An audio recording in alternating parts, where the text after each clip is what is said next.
Hello, good morning. Our first issue is CBSE's assessment formula. Recently, CBSE has proposed an assessment formula in front of Supreme Court with regard to calculation of marks of 12th class. It said that marks would be calculated based on the previous performance of 10th and 11th class and then the internal scores, pre-exams, etc. The fundamental question is judicial intervention necessary?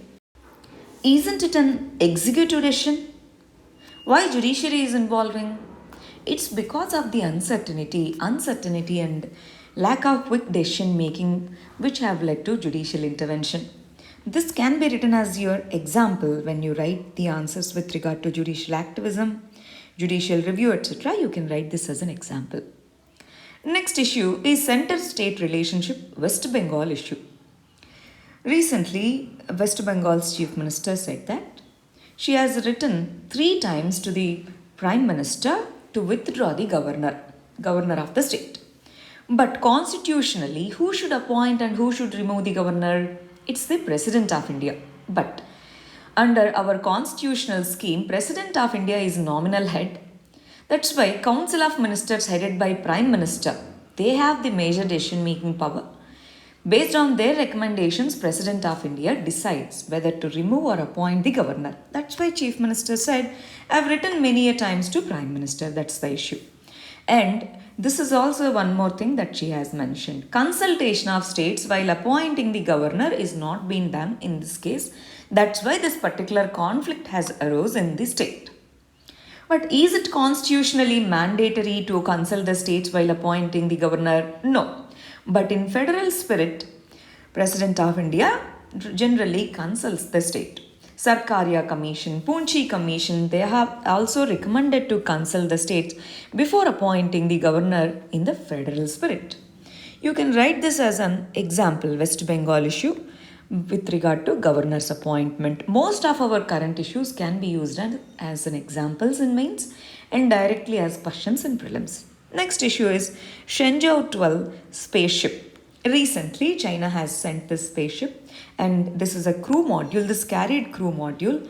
This successfully docked with the China's space station, which we call the core module of the space station is called as Tinhe module. This Shenzhou 12 spaceship has successfully docked, and these astronauts reached this temporary space station. Last month, Tenzhou 2 cargo ship reached Tinhe and it has placed the cargo materials which are required for these astronauts. By 2022, China is planning to complete this permanent space station.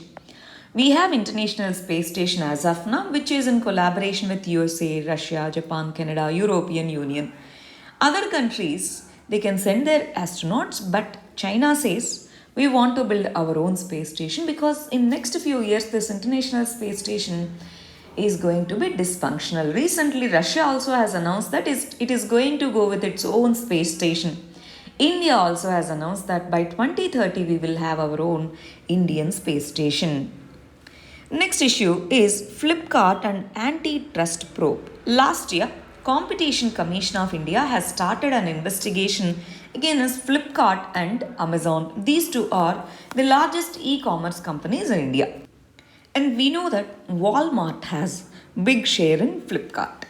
Okay, last year CCI Competition Commission of India, which is a statutory body, it has started a probe saying that these two e-commerce companies, they are promoting select sellers and then they are giving deep discounts to stifle the competition. In that regard, CCI has started the probe. Court has given an interim order to stop that probe. Again, CCI wants to revive it. Flipkart went to the High Court saying that this antitrust probe, it has huge impact over this particular company and there is nothing which is in the spirit of antitrust. So, see, this Flipkart has requested the High Court to stall this particular probe. Next issue is CCI, Confederation of Indian Industry. It has requested the government to go for fiscal stimulus. It said there is a room for providing 3 lakh crore stimulus, 3 lakh crore rupees stimulus in India. It can be done in 2 ways. 1 by reducing the taxes, 2 by cash transfers. That means Fiscal stimulus can operate in two ways. One, demand side strengthening. By reducing the taxes and by increasing the cash flow through various welfare schemes, etc., it can revive the demand. Two, parallelly working on the supply. These two can revive the demand and supply in the economy, which enhances the production, which increases the GDP, which can lead to more employment. So that's why CCI is requesting to reduce the taxes. For example, if you take aviation, turbine fuel, etc., tax rates are very high. In that context, it says that this is the condition now we are in, which requires the government's active intervention to reduce the taxes, not to increase the taxes. Next, let us understand the editorials. First one is political opportunism. Recently, in many states, those who have shifted to other parties before the elections, they are coming back to their own parties for the seeking of power. Political opportunism and party defections are not new in India. There is an entire law, anti-defection law, which seeks to curb this kind of tendency. But in this case, what we have to observe is, if the parties encourage the grassroots activism, that helps the party to win. May not be in the short term, but in the long term. But large scale defections before the elections, they might demoralize the party cadre who have worked all those years, but then someone comes in from another party who have criticized them till now, and then that person becomes the chief of that state or so. One, this undermines the morale of the party. Finally, it also weakens the democracy. So parties should stop these kind of defections and they should encourage the grassroots activism, which is good for the party as well as the democracy. Next issue is Delhi High Court's verdict on release of 3 students, JNU students. Last year, Northeast Delhi, in that place, when CAA, Citizenship Amendment Act, against that, when there were protests, riots happened. In that case, 3 students were arrested. They were arrested under this particular law called Unlawful Activities Prevention Act. Now, Delhi High Court said strong criticism doesn't amount to terrorism. Now, in this context, let us understand the India's criminal justice system. India follows adversarial system of criminal justice. That means both the parties, they explain their viewpoint, they try to show their evidence in their favor. So that's how cross-examination, entire thing happens. In case of India, as the judicial system is already burdened with many pending cases, delay in the trial is a general thing. We all observe there's huge scale delay in trial process, especially in case of like this, the terrorism cases, etc. There are other provisions, let's say Section 63D of Unlawful Prevention Act, which says that no bail will be granted if prima facie the charges appear true. But how do we define as the charges true or not? That's an issue now. That's why as the trial gets prolonged, India needs a proper bailing system even in this case. Bail is a fundamental right, part of Article 21, right to life and liberty. In this context, what is to be done is to balance the civil rights with the imperatives of terror laws, anti-terror laws. We are not saying every person arrested under UAPA should be released on bail. No. We are saying what is the merit of the case that should be observed.